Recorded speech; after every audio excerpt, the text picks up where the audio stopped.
ഒരു സ്ത്രീക്ക് തൻ്റെ ഭർത്താവിനോടുള്ള മാനസികാവസ്ഥ എന്താണ്? ഇതിൽ രണ്ടിലും ഭർത്താവ് എന്ത് ചെയ്യണം, ഭാര്യ എന്ത് ചെയ്യണം എന്നുള്ളത് ഞാൻ ഈ പറഞ്ഞ ഉദാഹരണത്തിലുണ്ട്. ഭർത്താവ് എന്താ ചെയ്യേണ്ടത്? ഭാര്യ എന്ത് ചിന്തിക്കുന്നുവോ അത് മുഴുവനും പരിഹരിച്ചു കൊടുക്കുന്ന ഒരു രക്ഷിതാവായി കൂടെ വേണം. അങ്ങനത്തെ ഒരു ഭർത്താവ് സമ്പൂർണ്ണനാണ്, തൻ്റെ ദൗത്യം വിജയിച്ച ഒരു ഭർത്താവാണ്. എൻ്റെ ഭർത്താവിന് എന്തെല്ലാം പരിചരണങ്ങളും അനുസരണങ്ങളും ആവശ്യമുണ്ടോ അത് മടുപ്പില്ലാതെ, എത്ര ചെയ്താലും മടുപ്പില്ലാതെ, എന്തു തന്നെ ചെയ്യേണ്ടി വന്നാലും ഞാൻ കൂടെ ഉണ്ടാകും എന്നതാണ് ഒരു ഭാര്യയുടെ മനസ്സ്.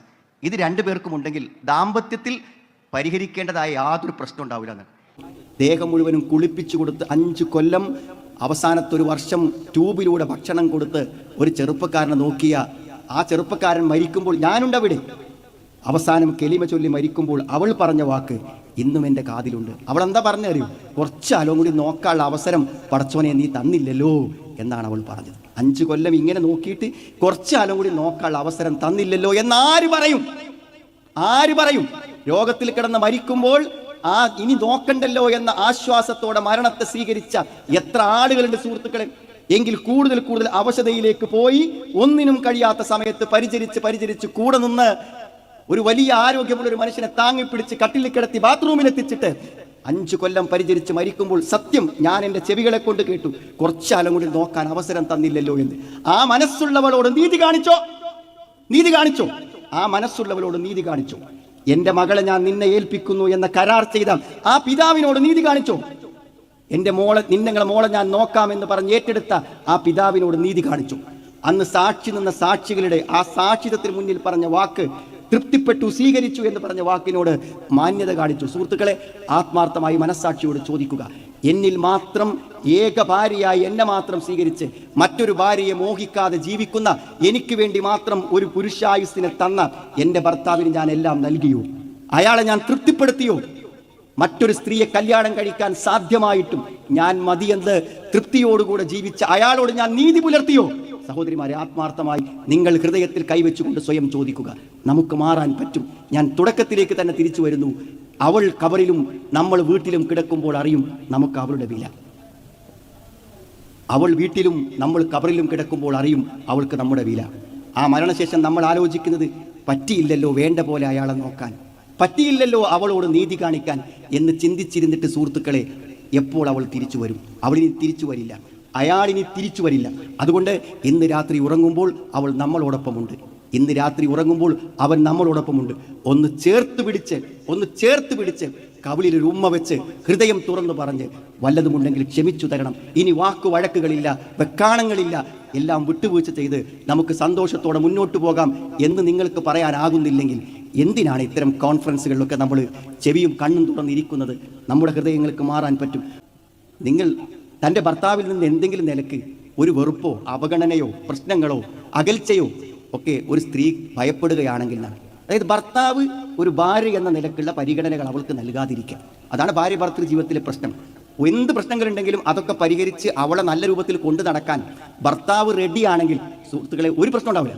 എല്ലാ പ്രശ്നവും പരിഹരിക്കാൻ ഭർത്താവിന് പറ്റും. എല്ലാ പ്രശ്നങ്ങളും പരിഹരിക്കാൻ ഭർത്താവിന് പറ്റും. നമ്മുടെ മക്കളൊരു വിഷയം എന്ന് പറയുമ്പോൾ പരിഹരിക്കാൻ നമുക്ക് പറ്റുമെങ്കിൽ നമ്മുടെ ഭാര്യയുടെ എല്ലാ വേദനകളും എല്ലാ പ്രയാസങ്ങളും ദൂരീകരിക്കാൻ രക്ഷിതാവായ ഭർത്താവിന് പറ്റും. ഇനി അങ്ങനെ അവർക്ക് മുന്നോട്ട് പോകാൻ എന്തെങ്കിലും പ്രശ്നങ്ങളുണ്ടെങ്കിൽ ആ പ്രശ്നം അവിടെ നിർത്തരുത്, അത് പരിഹരിക്കണം എന്നാണ് ഖുർആൻ പറയുന്നത്. ഫലാ ജുനാഹ അലൈഹിമാ അൻ യുസ്ലിഹാ ബൈനഹുമാ സുൽഹ. അവരത് ചർച്ച ചെയ്ത് രമ്യമായി പരിഹരിക്കണം.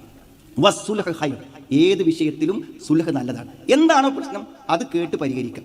ഇനി ഒന്നിച്ച് ജീവിക്കാൻ പറ്റൂലെങ്കിൽ എത്ര കണ്ട് നമുക്ക് ജീവിക്കാൻ പറ്റും? എത്ര കണ്ട് ജീവിക്കാൻ പറ്റും?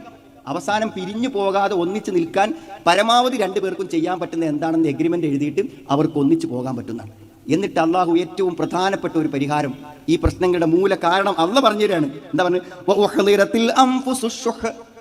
എല്ലാവരുടെ മനസ്സിലും പിശുക്കുണ്ട്. ഷുഹ് എന്ന് പറഞ്ഞാൽ സാധാരണ പിശുക്കല്ല. ഷുഹ് എന്ന് പറഞ്ഞാൽ എന്താ പറയുക? നമുക്ക് കിട്ടേണ്ടതെല്ലാം നമുക്ക് കിട്ടണം, അങ്ങോട്ട് കൊടുക്കാനുള്ളതൊന്നും നമുക്ക് ഓർമ്മ ഉണ്ടാവില്ല. അപ്പോൾ സാധാരണ കൗൺസിലിങ്ങിനൊക്കെ വന്നിട്ട് 1 മണിക്കൂർ 2 മണിക്കൂർ ഈ ഭാര്യമാർ പറയും. ഓരെന്താ പറയാ? ഭർത്താവിൻ്റെ ഭാഗത്തുനിന്ന് കിട്ടാത്തതിൻ്റെ പ്രശ്നം, അയാൾക്ക് എൻ്റെ പൊന്നിരിക്കാൻ ഓർമ്മയില്ല, എനിക്ക് സമയം തരാൻ ഒഴിവില്ല, അതേപോലെ എന്നോടൊന്നും മിണ്ടലില്ല, സംസാരിക്കില്ല, എൻ്റെ സങ്കടങ്ങൾ കേൾക്കലില്ല, പിന്നെ കുട്ടികളുടെ കാര്യം ശ്രദ്ധിക്കില്ല, എന്തൊക്കെയാണ് പറയാനുള്ളത്? അതൊക്കെ ശരിയായിരിക്കാം. തിരിച്ച് ഭർത്താവിനും പറയാണ്ട് ഭർത്താവിനും പറയാണ്ട് ഞാൻ വന്നാൽ അവൾക്കൊരു മൈൻഡില്ല, ഞാൻ വന്നു എന്നുള്ളൊരു തോന്നലില്ല, എന്നോട് ഒരു വർത്താനം പറയാൻ നേരല്ല, എൻ്റെ കാര്യങ്ങൾ അവൾക്ക് ഓർമ്മയില്ല, ഞാൻ വിളിച്ചാൽ അവൾ വരൂല, എന്തൊക്കെ പറയാണ്ട്. അപ്പോൾ സുഹൃത്തുക്കൾ, ഞാൻ ചോദിക്കുന്നത്, അവൾക്ക് കിട്ടേണ്ടതെല്ലാം അവൾക്ക് അറിയാലോ. അതുകൊണ്ടല്ല ഇപ്പോൾ ഈ മണിക്കൂർ കണക്കിന് പറഞ്ഞത്. അവന് കിട്ടേണ്ടത് അവനും അറിയാം. എന്നാൽ അവർ കൊടുക്കേണ്ടതില്ലേ? ഭർത്താവിന് അവൾ കൊടുക്കേണ്ടതില്ലേ? ഭാര്യയ്ക്ക് അവൻ കൊടുക്കേണ്ടതില്ല. ആ കൊടുക്കേണ്ടതിനെ കുറിച്ച് അവർക്ക് ഓർമ്മയില്ല. കിട്ടേണ്ടതിനെ കുറിച്ച് ഓർമ്മയുള്ളതുപോലെ കൊടുക്കേണ്ടതിനെ കുറിച്ച് ഓർമ്മയുണ്ടെങ്കിൽ പ്രശ്നം തീർന്നു. ഈ ഷൊഹിന്റെ നേരെ ഓപ്പോസിറ്റ് എന്താണ്? അറബിയിൽ ഇറങ്ങൽ. എൻ്റെ വിപരീത പദം സമാഹത്താണ്. എന്താ സമാഹത്താനാൽ എന്താ അറിയും? നിർലോഭമായി കൊടുക്കുക. ഇങ്ങോട്ട് കിട്ടാത്തതിൽ സംതൃപ്തിപ്പെടുക. എനിക്ക് അത്ര മതി, അവളെ കൊണ്ട് അത്രേ പറ്റുള്ളൂ, അവിടെ അത്ര മതി, അദ്ദേഹത്തെ കൊണ്ട് അത്രേ പറ്റുള്ളൂ. പക്ഷെ നമ്മൾ അങ്ങോട്ട് കൊടുക്കാനുള്ളതോ പൂർണ്ണമായി നമ്മൾ എന്ത് ചെയ്യും? കൊടുക്കും. അപ്പോൾ നിങ്ങൾ തീരുമാനിക്കണം, എൻ്റെ ഭാര്യയ്ക്ക് എൻ്റെ ഭാര്യ ആയതുകൊണ്ട് അവൾക്ക് കിട്ടേണ്ടതൊന്നും കിട്ടാതിരിക്കരുത് എന്ന് നിങ്ങൾ ഇന്ന് തീരുമാനിച്ചാൽ അവളുടെ എല്ലാ പ്രശ്നവും തീർന്നു. എൻ്റെ ഭർത്താവിന് ഒരു ഭർത്താവ് എന്ന നിലയ്ക്ക് എന്നിൽ നിന്ന് എന്തൊക്കെ കിട്ടണോ അതൊക്കെ ഞാൻ കൊടുക്കുമെന്ന് നിങ്ങളുടെ ഭാര്യ തീരുമാനിച്ചാൽ പ്രശ്നം തീർന്നു. മരണപ്പെട്ടു.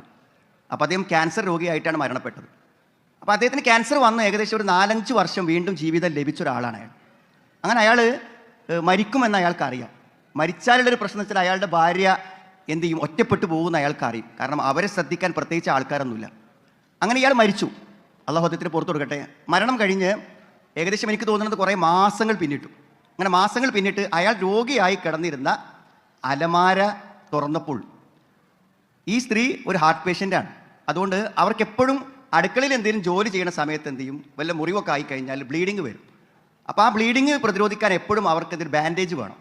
അപ്പോൾ വർഷങ്ങളോളം ഉപയോഗിക്കാനുള്ള ബാൻഡേജ് അയാൾ ഒരു പാത്രത്തിലാക്കി, ഒരു ചെറിയ കവറിലാക്കി അതിൽ വെച്ചിട്ടുണ്ട്. വീണ്ടും അവർ അലമാര പരിശോധിച്ചപ്പോൾ അതിൽ പിന്നെ കാണുന്നത് എന്താണെന്ന് വെച്ചാൽ റിമോട്ടിൻ്റെ ബാറ്ററികളാണ്. അതായത് താൻ പുറത്തു പോയി സാധനം വാങ്ങിക്കൊണ്ടുവരാനില്ലാത്ത സമയത്ത് ഭാര്യയ്ക്ക് എപ്പോഴും ആവശ്യമുള്ള ബാൻഡേജും റിമോട്ടിൻ്റെ ബാറ്ററിയും അവിടെ വർഷങ്ങളോളം അവർക്ക് ഉപയോഗിക്കാനുള്ളത് അയാൾ സ്റ്റോർ ചെയ്തിട്ടുണ്ട്. ആ മനസ്സ്, അതാണ് ഒരു ഭർത്താവിൻ്റെ മനസ്സ്. കരുതൽ എന്തൊക്കെ നമുക്ക് പറയാൻ പറ്റും എന്ന് പറഞ്ഞാൽ ജീവിച്ചിരിക്കുമ്പോൾ മാത്രമല്ല, ഞാൻ മരിച്ചാൽ പോലും എൻ്റെ വൈഫ് കയ്യിൽ കത്തി തട്ടിയാൽ എന്ത് ചെയ്യുമെന്ന് ചിന്തിക്കുന്നൊരു മനസ്സുണ്ടല്ലോ. അത്ര സ്നേഹം തരാൻ, അത്രമാത്രം കരുതൽ തരാൻ ലോകത്തൊരാൾക്കും പറ്റില്ല.